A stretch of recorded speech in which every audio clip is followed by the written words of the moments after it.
ఆ ఇంటి యజమాని పేరులో మొదటి అక్షరం ప్రకారం ఆ సింహద్వార నిర్ణయం అనేది చేయాలి.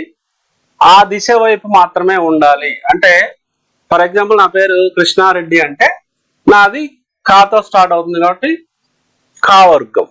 ఈ కావర్గం గల పేరు గల అతనికి ఫర్ ఎగ్జాంపుల్ తూర్పు వైపు సింహద్వారం ఉండాలి అని నిర్ణయించారు సాంప్రదాయిక వాస్తుశాస్త్రంలో. దాని మూలాన ఏం జరుగుతుంది అంటే ఇప్పుడు కా వర్గం ఉన్న అంటే కా పేరు ఉన్న వాళ్ళందరూ కూడా తూర్పు వైపు ఉండాలి. వాళ్ళు ఇల్లు కట్టుకుంటే గనక తూర్పు వైపు సింహద్వారం పెట్టుకోవాలి అన్నట్లుగా దాని అర్థం వస్తుంది.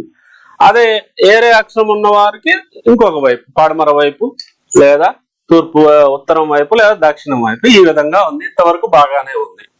అంటే మనం ఒక ఇల్లు కట్టుకుంటున్నాం, ఒక వాస్తు పండితుడి దగ్గరికి వెళ్ళాం, నా పేరు ఇదండి, నేను